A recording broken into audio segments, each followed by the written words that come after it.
You have reached the Geek Elite. Good luck.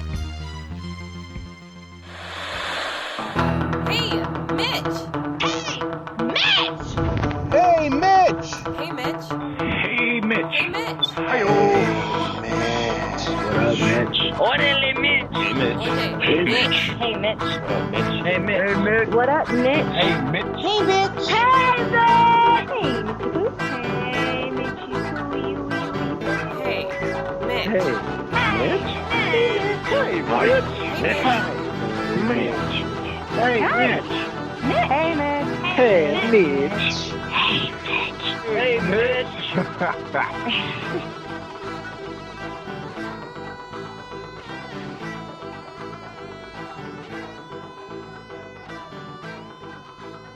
On tonight's episode of Hey Mitch, getting to know your Geek Leaders, we have the two newest members, not the twoest, but the two newest members of the media network, Keith and Josue, the podcaster hosts of We Have Issues and Jukebox. No, it's Jukebox Redux. Vertigo. My brain is a little fried right now. I am so sorry, but hey, guys. That's why we're the twoist. How is it going on this week for you two? Okay. It's been a long week of work. It's a Friday, so glad that's done with. That's right. We had a strange episode of our show this week. Yeah. We tend to lean very Marvel heavy, and there wasn't a lot of Marvel books out this week, so that was interesting. And but we got a bunch of number ones, a bunch of really cool stuff, and we had a great interview with Jed McKay, and he just got assigned to a Moon Knight book, and he was only able to share that information the day after we interviewed him. So that was fun.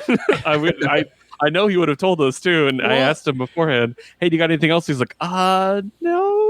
We're like, yeah, that's what I was gonna say. Like, there was a part where he was like about to say something, and then like something he got tripped up, and then you were like, "Well, wait, what were you about to say?" And he's like, "Oh, let's just say I was gonna say those guys at Boom are great." Like, it was. Oh, motherfucker! I was like, because I knew about the Moon Knight stuff after. Or before I listened to the podcast, so I was like, I wonder if he was about to say it right there, and then he decided to back off.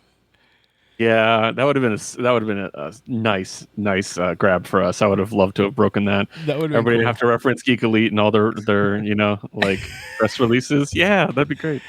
Oh, that would have been great. Yeah, no, it was a really good interview, and I'm glad that you both were able to do that and talk to him. Yeah, no, it was definitely a lot of fun. It's just to be able to pick the brains of like comic creators is so cool, especially when going into it. Keith goes like, "Hey, I just read his Daredevil run." It's like, "Excuse me, his what?" And then talking to him, like finding out that it's like I didn't know he wrote this like super dope like bridging chapter to the Daredevil mythos. And it's like, oh fuck, we get to interview this guy. Fucking awesome.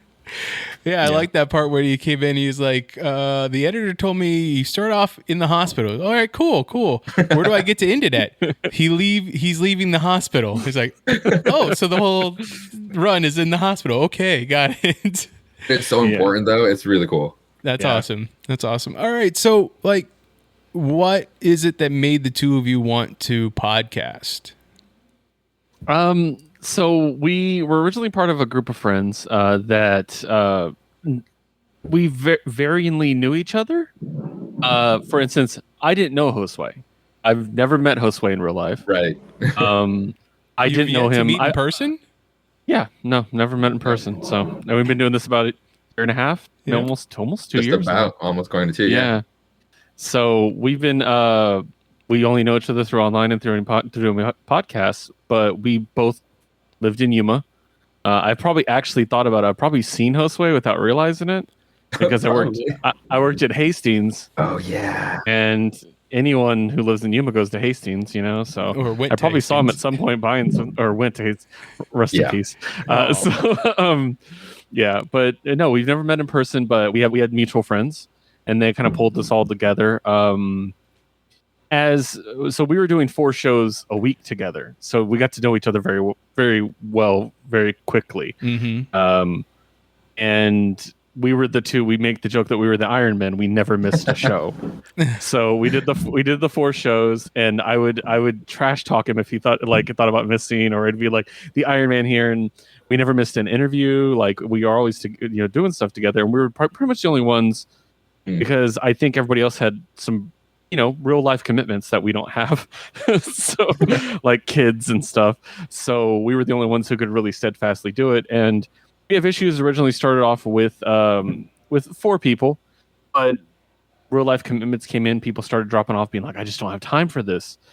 And slowly but surely, we broke it down into just the 2 of us, and occasionally our co-host Liz, who I do want to mention. Liz is integral that we have issues.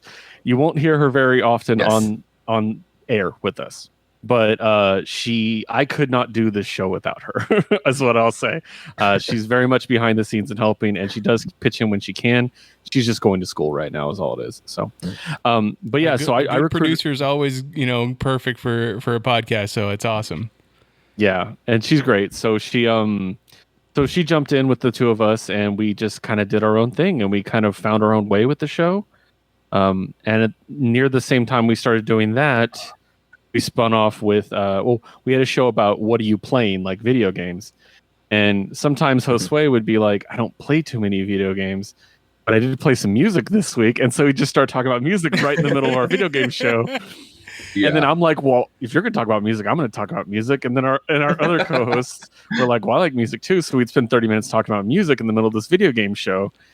And then we're like, why isn't this just its own show?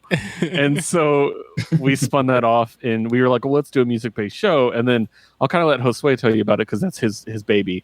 But obviously it came from all of us, but Josue is the really one that really took it on. But that's when we got more experience with each other. And I mean, I love comics, but you really get to know somebody really well when you listen to music with them and compare music tastes. I think that's totally. So, yeah, Josue, why don't you tell them about that one? So it really did start out with I'm the type of person that just does play just almost one video game at a time.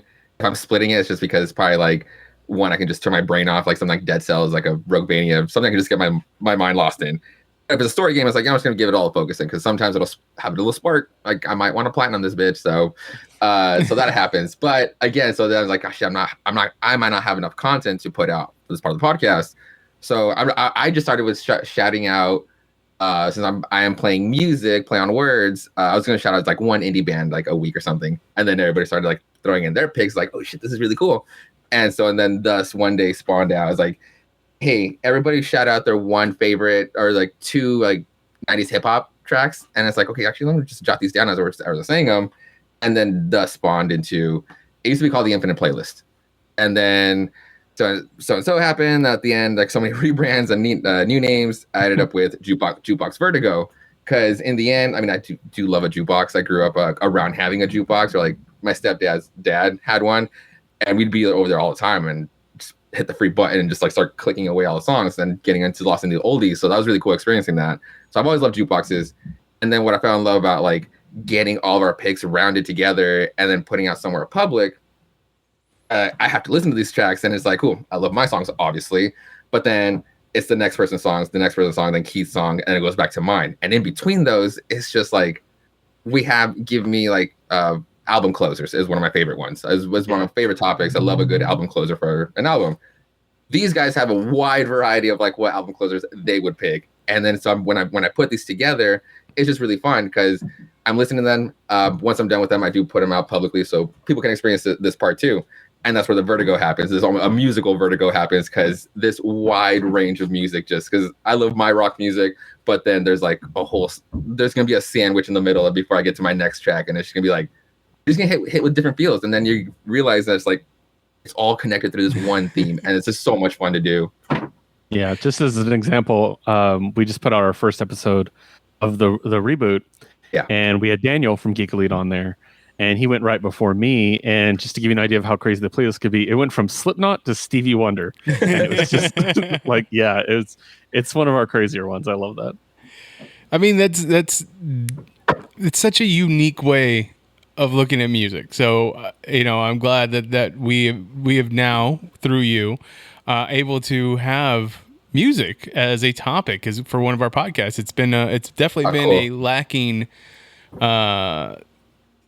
topic for on the network. So That's dope. And that's really why it kind of came down to like afterwards, once like the show was kind of being constructed, is like how can I kind of take this like to another step, or how can I like engage with an audience if there was going to be one?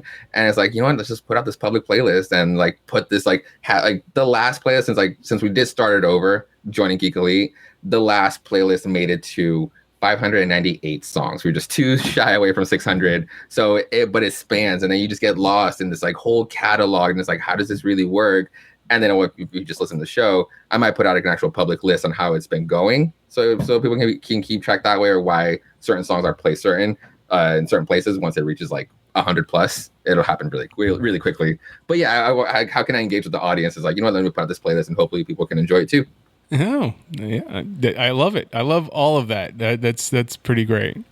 Now, but why is it that you each decided to start podcasting? Like, I understand that it was a group thing, but like, what made you click in your mind that was like, you know what, everybody else needs to know my opinion on things? Anyone who knows me personally knows that the two things I like to do is talk and share my opinion. So I love to talk. I took radio courses in college. I was a radio television major for a while, actually, before switching over to journalism and English. And I just love talking. I've always been told, hey, you're really good at talking. And a lot of people, like my friends, would tell me, you're really good at recommending things. You're good at explaining to me why I should get something. Why this movie is good, what's good about it, what I specifically would like about it, things like that. So I've always liked that. I never thought about turning towards a broadcasting kind of thing. I mean, beyond like maybe, like I said, that flirtation with radio, which I enjoyed. Briefly worked on a jazz station in college, which was a lot of fun. But yeah, I don't know. And then just something like I listen to a lot of podcasts, and sometimes I'm like, this is a really popular podcast, and I think I could do this, like I think that this is something I could do. And it really appealed to me. And maybe it's just, having a career, you know what I mean? You get into a career and you're like, oh, I'm going to do this for the rest of my life. And then you're like, I got to find something else. Like even if it's just for fun, something fulfilling. And yeah, that's kind of what it led towards that direction. Because originally we were talking about just doing written reviews and editorials. And I was like, that's not really the way society is going. Like, those still exist, don't get me wrong. But like, people want to hear. People want to put their headphones in and listen to it, not necessarily, go and sit down and read several pages of a written review. Like, that's just not the way that society goes. So, yeah, I think I just was like, we're gonna do something. Let's do it this way. So, yeah. My side, I was in a hole of emotions at the time. I had just finished reading all of Fables collectively, and I had nobody to talk to.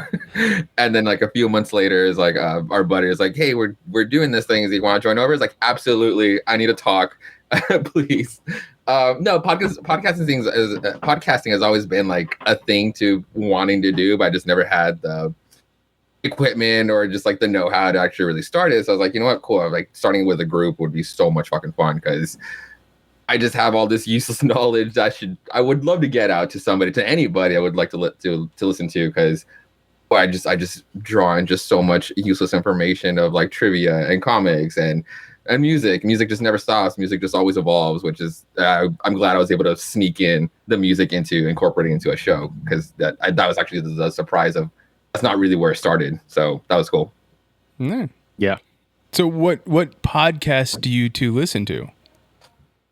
Oh man. I listen to a lot of Geek Elite Media, actually. Yeah. I listened to the Mitch and Rich show. I listen to Hey Mitch. I love the interviews. I was actually just catching up on a few the other day, and I got to the one with the guy from Another Point of View. Okay, certain point of view. And a certain point of view, yeah, it's like, and his interview he did about learning costuming and everything like that. I really dug that interview. That was really cool. So Yeah. I like Love of Pages too. Outside of outside of Geek Elite, I listened to one called Song versus Song, and that's kind of what when we started developing the jukebox. I was like, there's not a lot of podcasts about music. That's interesting because there really isn't comparatively. I thought that's fairly interesting. That's something, and it's because one of the people I look up to the most, his name is Tom Campbell. He's from England, and he's a podcaster / radio presenter. He works for Cultaholic, and also he works for the BBC. I saw a really interesting podcast he did that was almost an interview where he said he gave advice to people wanting to make a podcast, which was basically no one cares what you think if they don't care about you. And he's like, so if you're Joe and Bob and you're going to start a podcast, you're going to talk about TV shows, no one cares. There's a billion of those. You have to have something unique. You have to have a unique hook. Your closest friends and relatives will listen. Is basically what he said, and that's pretty much all you'll get.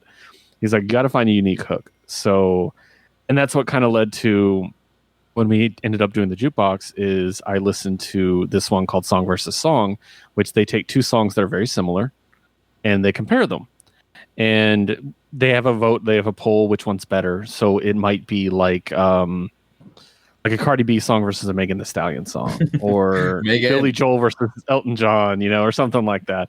And they always have this really interesting thing, and they have these unique hooks where they ask these questions. Like one of their questions is, one of these songs has to be covered by William Shatner. Which one would it be? And just like unique stuff like that. That's a lot of fun. And I was like, this is a hook. And so when we started formulating this, I'm like, we could do a music podcast, but we need a hook. And that's kind of where that came from, is song versus song in my head. I listen to so many podcasts.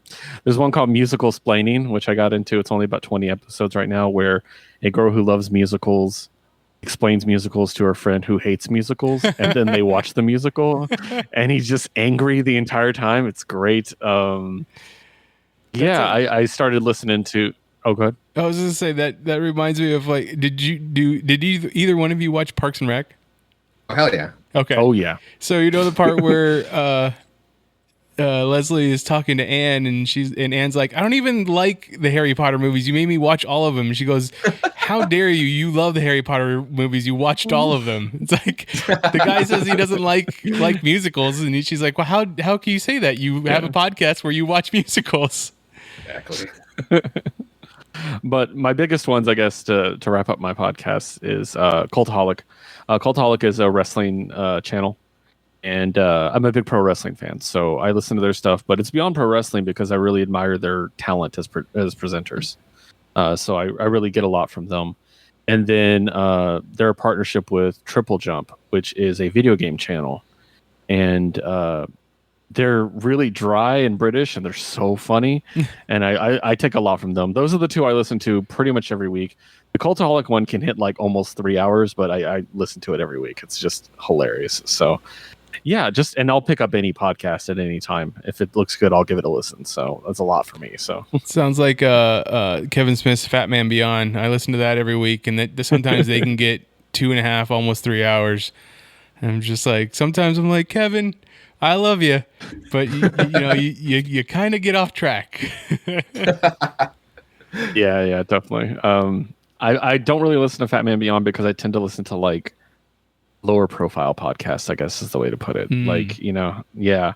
I want to, support the up and comers, I guess. I don't know. I mean, that's the hope that other people were going to listen to us, right? Exactly. Yeah, that's right. What about you? Really quick shout out to our friend Mars. We listened to her podcast too. Josue, you can tell them about Mars. Mars is a friend of ours through Twitter. She has a YouTube channel which has a bunch of different, honestly, they are comic related videos. Like there's one where like the Suicide Squad, Mitch, the new movie. Okay. Out of all the characters, do you actually know most of them? All of them? Any of them? Of the new characters, I know. of the new characters, I know 3 of them. Cool. Well, Mars has a really dope video where she actually explains every single one of them, like then the history of them and like their whole profile. Wow. It's actually really cool. And then on Sundays, she gets together with I'm from Portland. There's another local podcaster here, and Mars is also from the East Coast, and they get together on Sundays for Casually Comics. Yeah, and they just they basically do what Kid and I do, just review comics of the week. It's really cool. Yeah. Their YouTube channel is called Comics Will Break Your Heart. Yeah. Comics Will Break Your Heart. All right, sounds great. It's funny that you friends of mine that are also in on a podcast, a movie podcast called Let's Rewatch. They're two of them out of the four are up in Portland. So nice. We should see if you guys I can get you guys on their show. Oh, that'd be so much fun. Sorry, my quick podcast, so we can just quickly move on to the next one. I honestly, since I've picked up podcasting, I've listened to less podcasts now since I've also listened to our stuff, and now branching into Geek Elite, I love listening to you guys. But the stuff I used to listen to a lot more, stuff that's kind of still stayed with me, well, forever will be Welcome to Night Vale. I was a sucker for it when it first came out.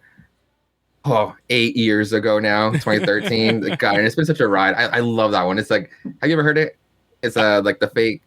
It's it goes by 20 to 30 minutes long, and it's a fake newscast from a remote town in the desert, somewhere between New Mexico and Arizona, and just weird shit happens there. It's just, but it's through this broadcaster, Cecil Baldwin does an amazing job being a great radio jockey.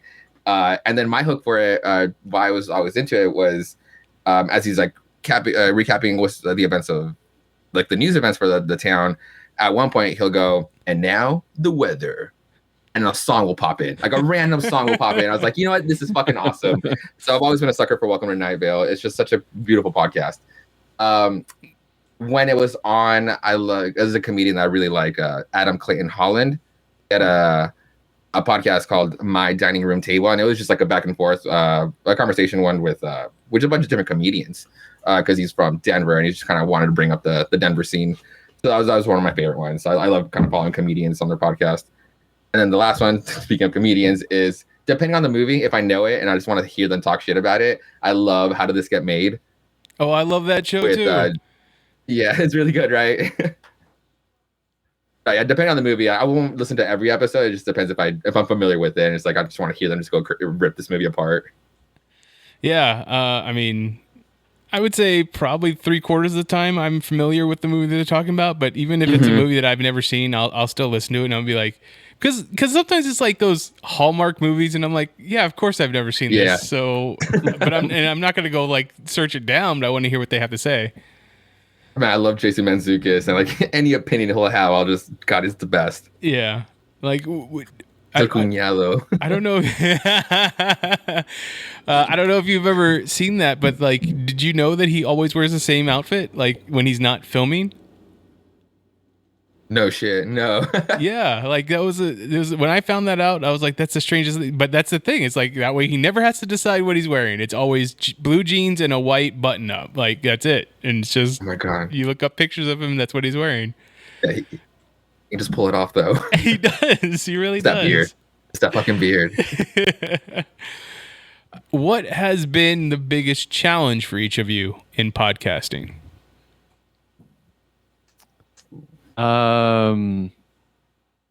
When we were running so many shows a week, it was literally having something to talk about.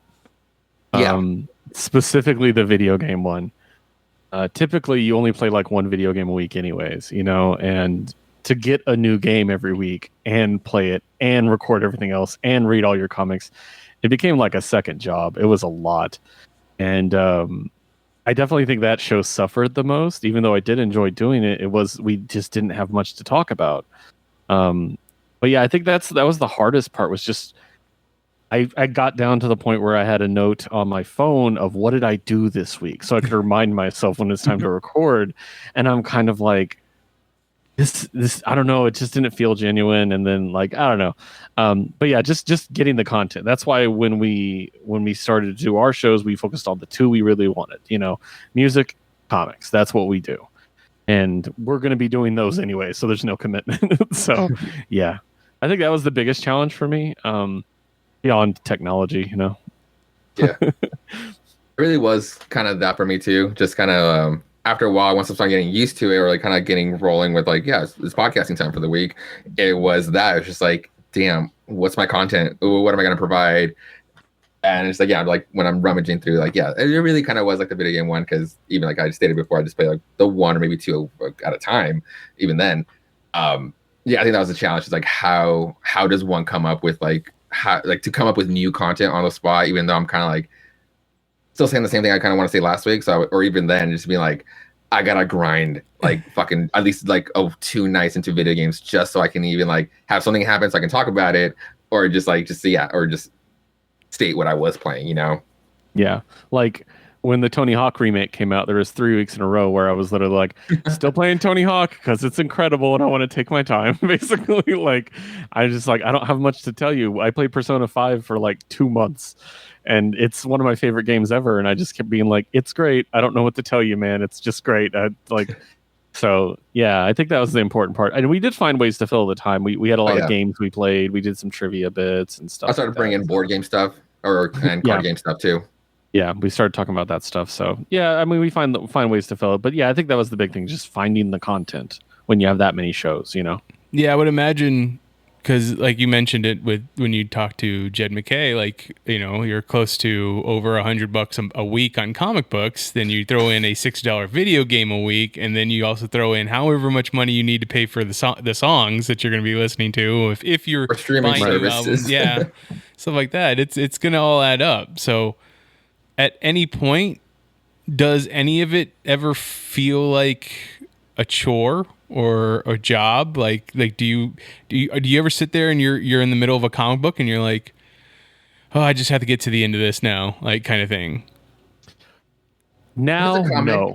Yeah, if it's a comic I'm not enjoying, maybe it's just like, all right, it's this one, and then I'll get to my Marvel goodies, you know. But other than that, like not for comics. Like music is always just playing. That will never really feel like a chore.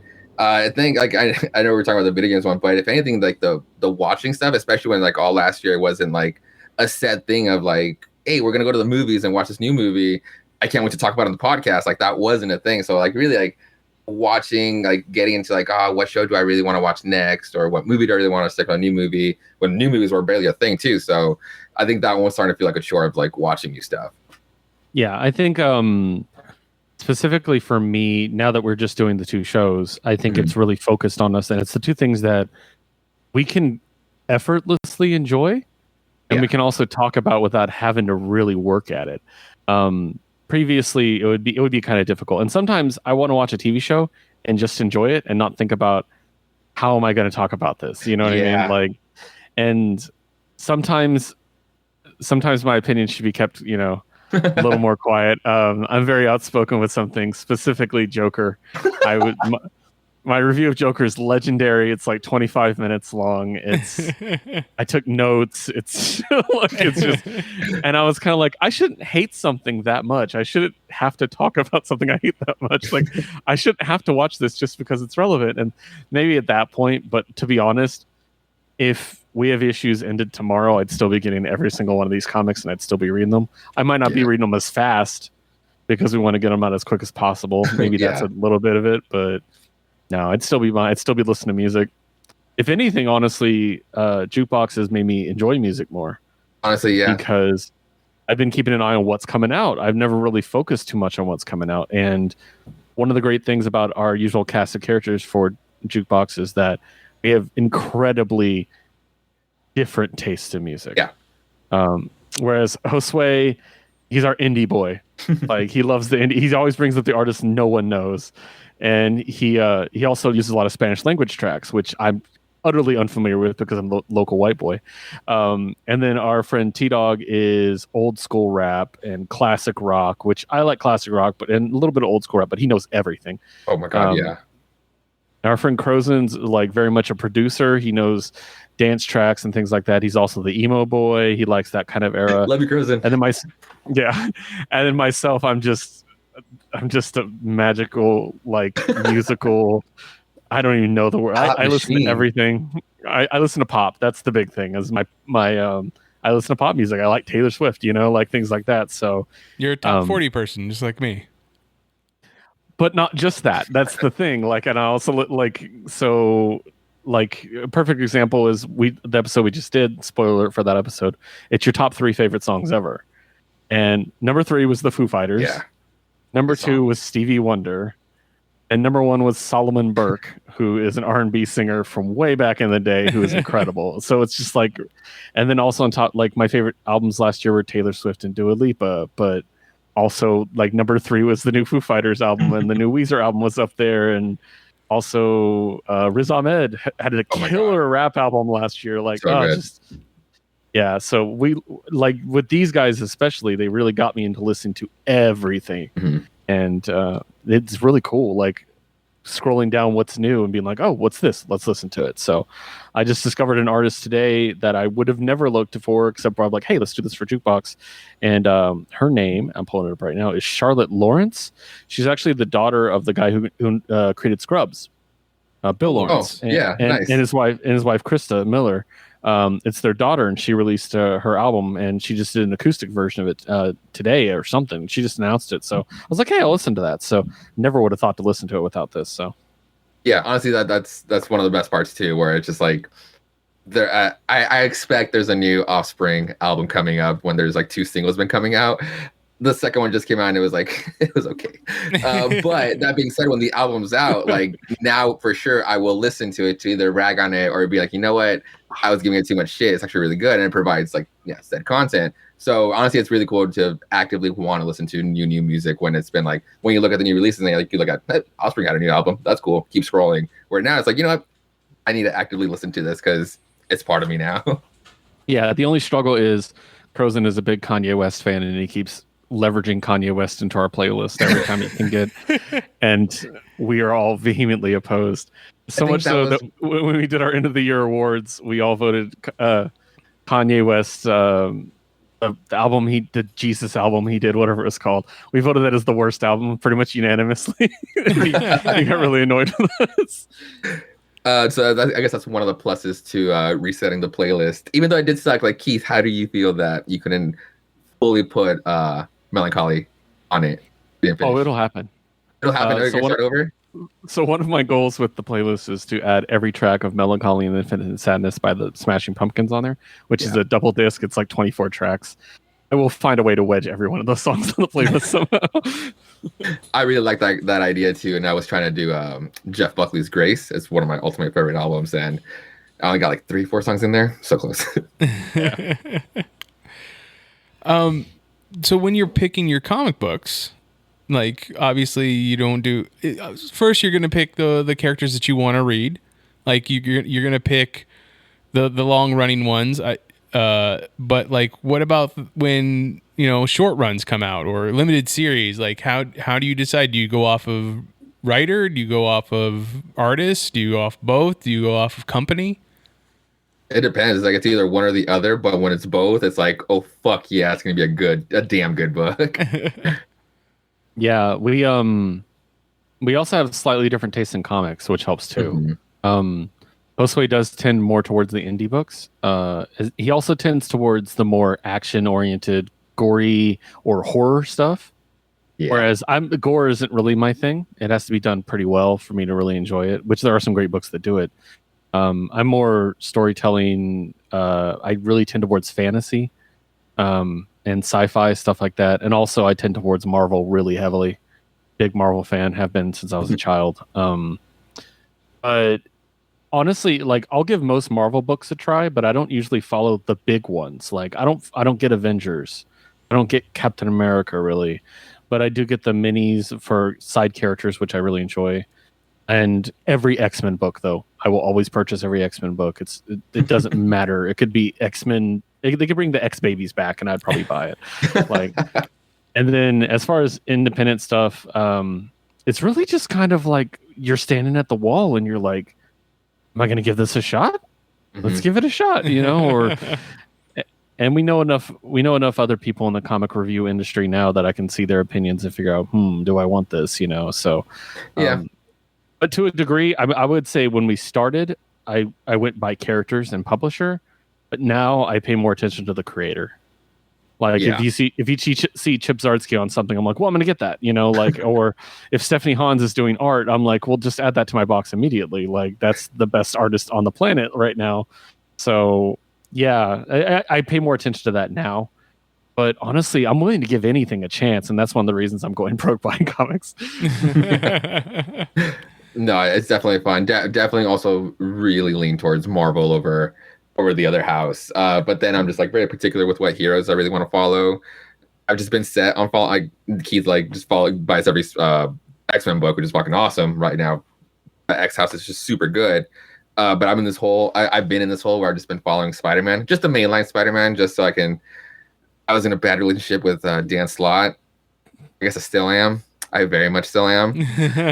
But that's like enough about that one. But I still have to follow it through. And now we have honestly one of the best Spider-Man runs like today, because like Nick Spencer's just doing super fucking cool.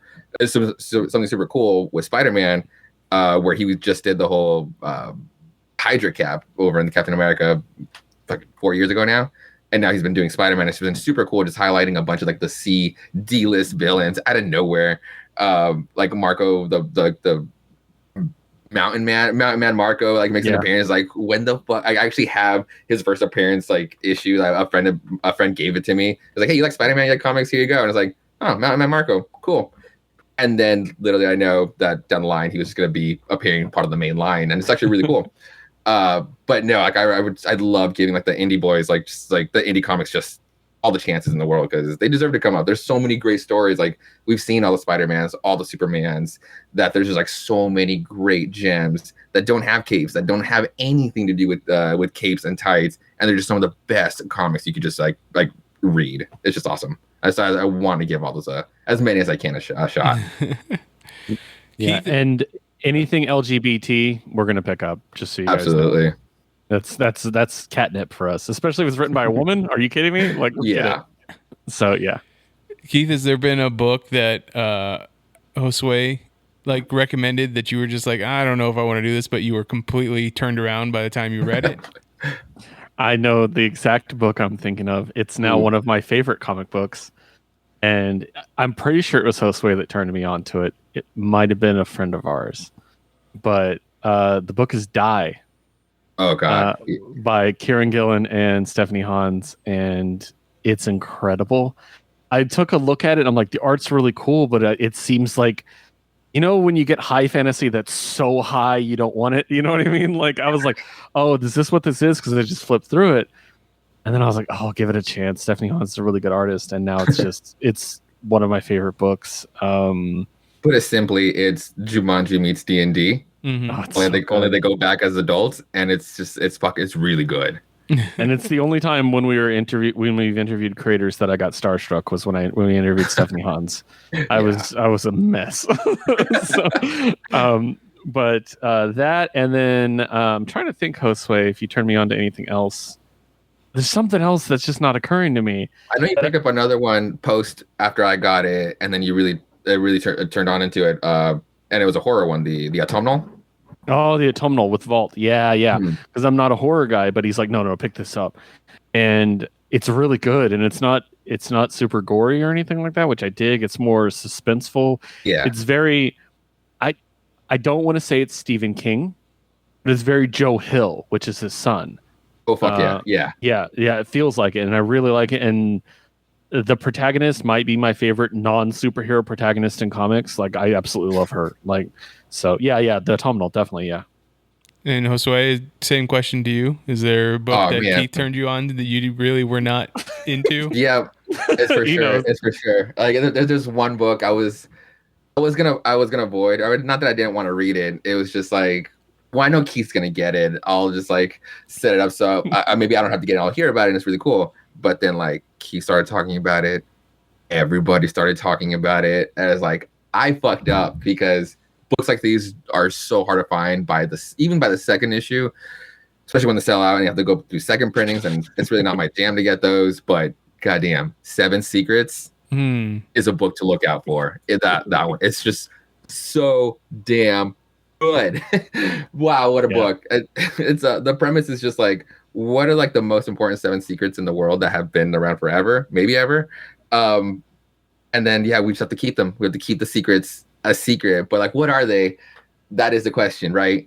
But when you start getting in love. We start falling in love with all the characters. Every single person just matters, and just like, yeah, sure, the secrets, but like these people can't fucking die. These people have to just stay here forever because like, it's just so heavy. It can be so heavy, but we have stuff like I made my partner read it recently for this week for 7 to come out. And like her favorite bit was like the fact that they decided to include at least like one of the locations is Antarctica, but the seed vault. And it's like, yeah, that would be a super important place to just like to keep or to hold. But is that part of the secret? Like, I don't know, because they don't really reveal every single one off the bat. But is it such an incredible book? And I was so late on it, but I'm so glad I'm on it now. It's definitely one I would recommend for non-comic readers too. Yeah. If I were to pitch it to you, it'd be like Uncharted plus Kingsman plus something more spy-like. I don't know. Like it's just this big epic adventure. Secret societies actually protecting the world, magical things, but with really deep, dark character development that's just amazing and just it's so good. And over on the Marvel side, like a book I've never even read before, at any point. It was Power Pack, and they recently had a recent mini, and Keith had talked about it like in passing through other comics or through creators, and it's like I've always read these before when I was starting out, and I'm going, cool, there's a new mini, and Keith, when's the last time Power Pack had a run or a mini? It's been a while. So I was like, you know what, let me jump on this and like get to know these characters, like be around, especially because the event that was kind of like they were being incorporated into was also like at least relevant. So, like, let me get to know these cats. And yeah, these 4 kids, these 4 siblings are just super cool. Who is the creative team on Secret 7? Tom Or Taylor. 7 Secrets. Yeah, 7 Secrets. It's Tom Taylor, Daniel you would ask me this. I always say this wrong. Say it. Dinuculo. Daniel Dinuculo. Thank you. Dinuculo, and yeah. Walter Baiamonte does the coloring, and I'm trying to remember the letterer. I got it right here. Let me check. Ed Dukeshire. So yeah. Make sure that we all keep it's really, really good. Oh, it's so good, guys. And the first trade should be out. If it's not out, it should be out soon. Since the 7th was out. Yeah. And there's only 7 issues out, so it's easy. It's supposed to be a mini, so like it'll be a closed story. Don't say that. Oh, I mean, I thought it was a mini. I thought it went up to 12. It's supposed to go up to 12. I don't know. Don't tell me that. I'm always calling out the mini. I wanted to go forever. I know. I would love it for it to go forever too. So you mentioned it that you interviewed Stephanie Hans, and you recently did Jed McKay. Like who else have you gotten to talk to in the industry? Oh man, David and Drew, the David Boer and Drew Zucker, who did Kanto. That was our first interview. Yeah, that was our first interview. So that was really fun. Frank Gogol. Mm-hmm. Oh man, we interviewed a lot of people. Like we got really swamped with interviews at one point. We just interviewed people back to back to back. Rich Dewick, who does great horror. Love that guy. Yeah. And then Justin Richards, who did Finger Guns, which we were really, really attached to that comic. Oh, absolutely. And, really super nice guy. I can't believe I forgot about him. Oh my gosh. You put me on the spot and I forgot his name. David Papose. Oh yeah. David Papose is a really cool dude, and he has the craziest taste. So when he makes books, he picks the weirdest ideas. So like, he made a book called Lock and Coal or something like that. I'm trying to remember the name of it, but it's basically Calvin and Hobbes grown up. So if Calvin grew up to be a hard-nosed homicide detective, and Hobbes is still his imaginary like friend, but he's like also his sidekick, and he's like a grown cat, and it's really grim and dark and bloody, and but it was done in this weird way, and then like he does these weird parodies of things, but like just not parody enough to make it goofy. Like the bad guy in the second arc is Beetle Bailey from the comic strips. Nice. He's like a army veteran that's all damaged, and like it's really good. And then he also did his most recent book that was my first Kickstarter actually that I ever backed, was called the OZ. and it's about. So Dorothy comes into Oz and kills the Wicked Witch and leaves. Well, now there's a power vacuum, and she took the wizard with her. Like, what happens, And so basically, her granddaughter goes back, and it's just war. Everywhere's war, and the Tin Woodman's all like decked out in new armor with a big axe, and it's just really, like, again, kind of grim, but I really love it, and just so cool, and the designs of all that was just so great. So yeah, David Pepose was great. A lot of people, but yeah, Stephanie Hans was good. We interviewed oh my god, Tim Seeley. That's right. Yes, we did. Yeah, That's awesome. We did. for Money Shot. Money Shot. Yeah, he's so great. Money Shot's a great book by it. But Which yeah, is actually another call out. Tim Like, Seeley was a great guy. Keith turned me on to too, as well. Was Money Shot. Fantastic. Yeah. book. If it's a rated MA porn comic, then it's gonna come from me, guys. So When I felt weird buying it. It's all bagged up like a porno mag. I'm like, what is this? when I was still collecting comics, he had a run on Nightwing, I believe, and then in Nightwing he shouted out to Yuma about the guy, like it was some criminals that Nightwing was beating up, and the guy was like, "I'm just trying to make it to Yuma" or something like that. when we interviewed him, we asked about Nightwing, and we had a discussion about Dick Grayson's butt.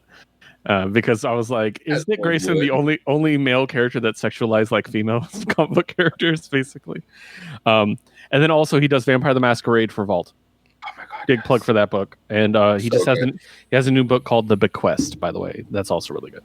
Oh yeah. Okay, so what are your fandoms? Oh God. Okay, so Yeah. pro wrestling. Okay, It's- how far is back are we going to the Raw era?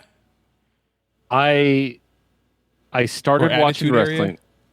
Yeah, actually, the first episode of Raw I watched that I then from that point forward was a fan was actually the first appearance of Edge. Wow. So when he showed up, I was watching and being like, "Who's this guy?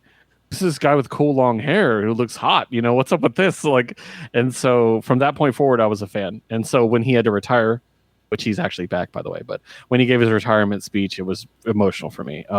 But I do have wrestling memories from before then. My earliest memory is Undertaker versus Hulk Hogan. I was a very small child at the time. I remember Undertaker slammed Hulk Hogan's hand in the casket, and I remember asking my father, "They're not allowed to do that, right? Like, that's against the rules." And my favorite wrestler of all time is Mr. Perfect. So he was pre-Attitude Era, but that's a retrospective respect I have for him. Other than that, Marvel. I'm a huge Marvel fan. Just Marvel in general, pretty much everything that they do. Dungeons and Dragons, big Dungeons and Dragons fan. Not just the game, but the lore. I'm a big. I read all the novelizations, so that's a huge fandom for me. And then I'm known as like a classic, like amongst the group, I'm known as kind of the classical literature nerd. So I'm a huge Arthurian legend nerd. I love Robin Hood. I love a lot of those classic stories. I read Once and Future, the Once and Future King by T.H. White, which is so dry and so hard to get through, but I really, really enjoyed it. Yeah, and then just the typical things that most people are going to be fandoms of. I'm a pretty big Disney fan, but not the big ones. Like I tend to like stuff like Jungle Book, and Sword in the Stone. You're a Obviously, Pooh fan Arthurian for sure. Legends. Oh yeah, Winnie the Pooh. Winnie the Pooh is like my number one fandom. Actually, I used to tell my friends that I associate with Winnie the Pooh because we're both blonde and chubby, and all of our friends are psychopaths. And you also don't wear pants? I mean, It's cold enough. not when I don't have to. But yeah, Winnie the Pooh. Yeah, definitely good shout. I remember. That's why podcast buddies. Let's break this down That's first. Josue, so you said you listened to how did this get made? Did you watch or did you listen to the episode where they talked about Chris Copeland, The Edge, his movie, the plane heist movie? Oh No, I will now. It's See, such a like, bad movie. I watched it to go along with the podcast. yeah. Ooh, it was a hard one to watch. Just so Oh you my know, God. if you're going to get around to watching that. Like one of my favorite episodes on there was the Spice Girls, when they just like talk about the Spice Girls, but it doesn't become a rip on the Spice Girls just because how much they actually love the movie, because it's a great fucking movie anyway. It's funny how many people go back and rewatch that Spice World now and they just enjoy the hell out of it. Like, it's a people great movie. Yeah, people talk about it. I've never seen it myself, but yeah. Dude, enjoy it. It doesn't even know what the fuck it wants to be, but it makes for a great movie. Dungeons and Dragons book reading. There was another one in there that I wanted to talk about. Oh, so Arthurian lore and Robin Hood. How do you feel about, just about every 2 years we get a new movie having to do with each one of those subjects? Because it's all public domain, so that you can do whatever you want with it. I'm actually fine with it, and I'll speak specifically about Arthurian legend. There's actually multiple different versions of Arthurian legend. There's no official version, and that's one thing we've talked about is like there's like 3 different Nimways depending on what you're reading. So I'm like, so when people are like, well, this isn't really Arthurian legend, I'm like, there isn't really Arthurian legend. Like, there's not a set canon. So I'm fine with it. I actually don't mind kind of crap movies in those worlds. I just like getting content from those worlds. That's cool. So the most recent Robin Hood, which was roundly trounced, I loved it. I thought it was a lot of fun. Now you're talking about the Joel Edgerton one? Not Joel Edgerton. Sorry, Taron Egerton. Yeah. Yeah. Well, I mean, anything Taron Egerton's in, I'm probably gonna like. But yeah, I really enjoyed it. I thought it was great. It's kind of goofy and dumb, but that's fine. It's supposed to be, and I know a lot of people like A Knight's Tale, and I'm like, how can you like A Knight's Tale and then criticize this Robin Hood movie for being goofy? Like, because no one knows stupid. About Chaucer and his yeah. What was that? I have that book too, and I can't remember the name now. Canterbury Tales. Canterbury Tales. Thank you. Yes. Yep. And same thing with the new Arthur with Charlie Hunnam. I really liked it. Me and Liz both really enjoyed that, and people were like, "Oh, it's so dumb." I'm like, it's gonna be dumb. Like, that's what this is. Don't you get that? Like, I'm like, the ones I don't like are the ones that take themselves too seriously.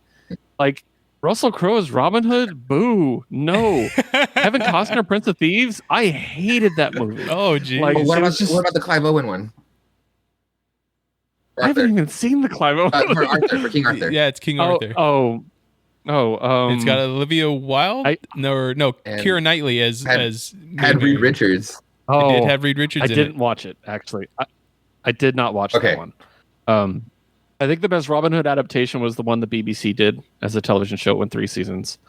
It was excellent. I really enjoyed that. Did you check out the newest? Did you check out Cursed on Netflix?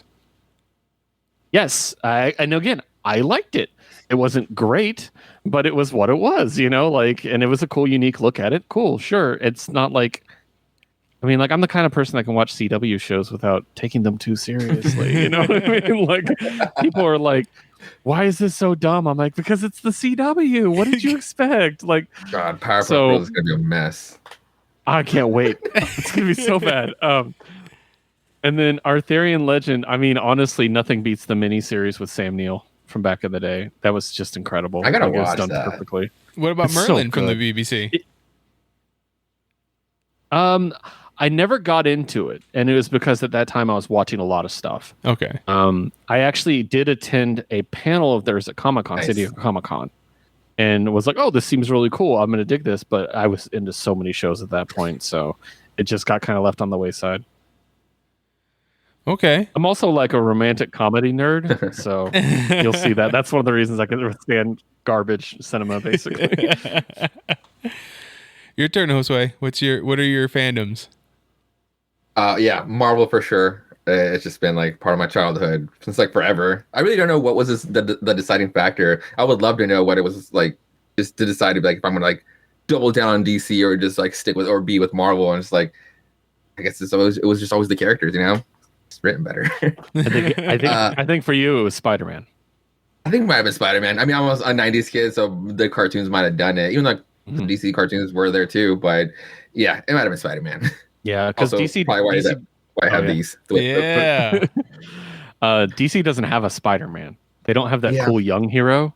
The closest they have is Nightwing, and he's cool, but he's in Batman's shadow. We've talked about this though in the past when they did the DC versus Marvel thing. They had to make Spider-Man fight Superboy of all people. It was Hey. just like because Yeah. they don't have an equivalent, and I thought that was kind of weird. We're not going to talk bad about Connor Kent here. Like that's one of my characters. I think Spider-Man won that one too. Yeah, because it was Yeah. popular vote, so they had to find a way for him to win it. It was hilarious. Another one, honestly, Pokemon. Pokemon's been Pokemon. part of my life for like Okay. ever. Yeah.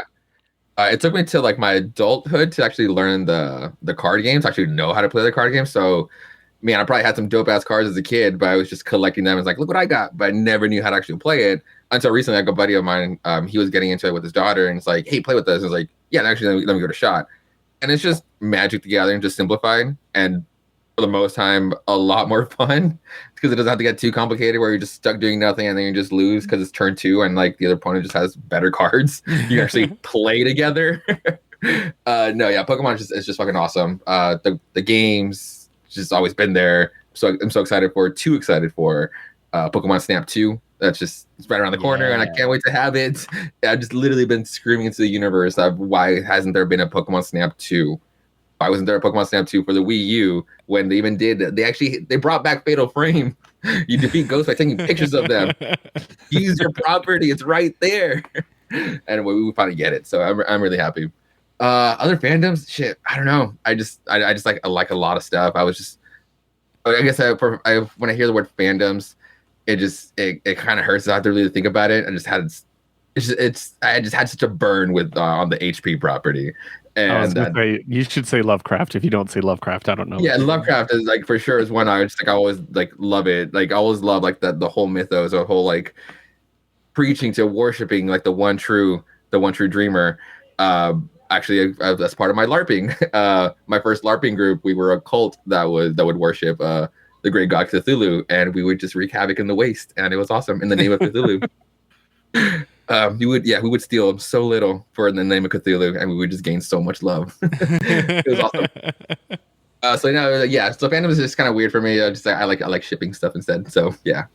Okay, what's the newest shipping for you then? I mean, the one I would love to see to flourish is Kirishima and Bakugo in My Hero Academia. I would just those two boys are just meant for each other. That's actually another great one. Is if there's one thing Josue got me into, it's My Hero. Nice. Like because Liz tried to get me into it and I refused. I have this whole thing with anime where I'm like, I don't want to get yelled at when I'm watching anime, so that's why I don't watch stuff like Attack on Titan. And so we started doing this, and Josue is like, "Oh, I read My Hero," and I'm like, "Oh no, now I got to read it." And so, now I'm fully caught up. I've read all the spinoffs and everything. So if there's anything he got me into, it's My Hero, and we talk about that regularly. Yeah, which I'm actually not an anime manga person. It's actually something I really picked up more, especially reading manga through podcasting. And that's actually really fucking dope because there's so many stuff I've been missing out on. I mean, that it is one of those aspects of geekdom that I've never myself got into, anime or manga. Well, it became easy because of Liz. So I get a shout out to Liz. Honestly, I wouldn't know how far back I'd be right now if it wasn't for Liz now being part of my life and like giving me like these little like life hacks. Like when she said the Shonen app is only $2 and you can just read everything, literally everything. I was like, you know what? Let me try this out, see if it's true. I thought she was kind of lying. It cannot be that true. Like, it's too good to be true.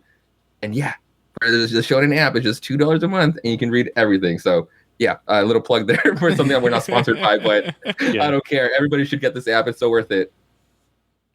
Okay, so what's the end goal with podcasting for both of you? Is it eventually, if it could happen? Do you want to be just podcasters and quit your day jobs kind of thing? Or is it just more like, I'm only interested in keeping this as a hobby? It's a good one. I mean, it hasn't really, it's cool when Keith says like, yo, like fucking, like we have issues as gaining fucking traction. It's like, you know what? Honestly, it's good to hear. It's encouraging to still keep doing it. Even though if nobody's listening, I still just want to dump all my words of the stuff I just read because it's not going to go anywhere else. So that's putting it out there. But damn, like I don't know, it'd be cool. Like just kind of like little dream to just like if we can just like live off of this, like I'd be down for it. Yeah, it's definitely like something I'd love to do for a living. I would love to do this. Having done it for 2 years now, we talk about it every time. It's the thing we look forward to every week. Yeah. And like Josue said, if no one listened to us and if the podcast folded, we'd probably have a weekly call where we would just talk about our comics. Like that's just how it is. That's what we do. So I'd love to do it. I love just getting access to a world that has been a part of my life or my entire life, comic books, and meeting people, interviewing them, seeing them, give feedback to my reviews. Mhm. I like that. Personally, I am a writer myself, and when we did speak with David Papose, he mentioned that he started off as a comic reviewer, and he wanted to.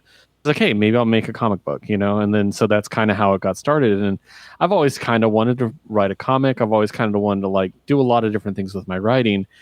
And maybe that's the direction I want to go with it. Definitely, but I love broadcasting too. I absolutely love it. It's just a lot of fun. And I mean, as long as I'm having fun, I'm going to do it. But if that leads to not having to have a day job and being able to put some more like focus into it and having fun with it and things like that, yeah, by all means, I'll take that 100%. Okay, it's time for the Hey Mitch question. If you could have one useless superpower and it has to be completely useless, Ooh, what would it be? I've been thinking about this. We used to have in our friendship circle, we actually came up with useless superpowers for everybody. So I'm prepared for this. Okay, good. One that I really liked was this is what I'm choosing, but I gotta get it because I think it's funny. It's you can teleport anywhere you can see, but you're extremely short-sighted. I thought that was pretty funny. Useless superpower. I mean, completely useless. I really liked. Okay, so there's a novel series by Pierce Anthony, which is a fantasy series, and everybody has powers. And I really like that one. Everybody has powers, but some of them are really cool and some of them are really worthless. And I really like the one person. Their only ability was they could point at a surface and make a dot. So literally, their finger is basically a ballpoint pen, and that's it. I've always really liked that. It's like a laser pointer, but it's permanent. Yeah, you just make a dot, just boop dot. Like it's so great in a world where all these people have these earth-shattering abilities. It's like I have this, So I really like that.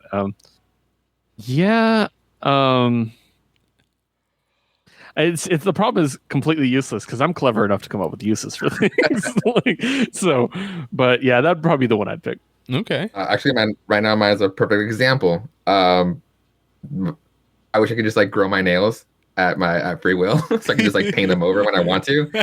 When they get too long, they start having like that tension on it, and also I can't have them too long because like if I just want to play the bass, like the nails just get like will have like that effect on it and just like fuck up the sound. So I have to like trim them like I did yesterday. But yeah, if I can just like willingly just grow them, so I can just like and just paint them over for like the week, I'd be so fucking happy. That's exactly the power that Meg got on Family Guy when they got superpowers. Yeah, and they made a joke about it, but I'd fucking be so happy about it. I love it. Okay. So we can find the two of you plus Liz on We Have Issues every week. You could also listen to Josue on Jukebox Vertigo. Along with Keith and guests. Along with Keith and guests. Where is it that they can find you online outside of those podcasts? On Twitter, I'm at Josue Reads Josue. Is there a story behind that? No, there had to be like a name change because I had to get a new account. Okay, got you. And then like I couldn't use my old handle anymore. So I came up with a new one. And it's like, you know what? How can I pop out my name? And it's like, what do I do? Just like I just read nothing but comics. So Josue Reads Josue, and it's almost like a little internal. And it's like, you know what? I fucking love that name. Okay, I like that. And if anyone wonders, his original Twitter account died a noble death. It did the right thing. So we're not going to talk about why, but you did the right thing, Josue. So you can find our shows. We have a Twitter handle for both shows. So WHI Podcast for We Have Issues, Jukebox Vertigo for Jukebox Vertigo. You can find myself and Liz. We each have separate Twitter accounts at WHI Podcast Keith and WHI Podcast Liz. And then, of course, anywhere you can find Geek Elite. And if you want to talk to me, I'm at Mitchpedia GEM. GEM stands for Geek Elite Media. The rest of Geek Elite Media is at Geek Elite Media on Twitter, at Geek Elite Media on Instagram, and Facebook.com/Geek Elite Media is our Facebook page. Check out archived episodes of this podcast and other podcasts on our network on our website, geekelitemedia.com. Check out our Patreon, patreon.com/Geek Elite Media for exclusive material that you can only get if you're one of our patrons. And whatever podcatcher you use to listen to us, please rate and review us because it helps spread the word of our network. Now, this is the part that we always have to end on. You guys know how to end it with me? Absolutely. I hope we got the timing good. But until next time, this is Hey Mitch on the Geek Elite Media Network saying always remember to Geek Geek out. Out. This concludes our broadcast.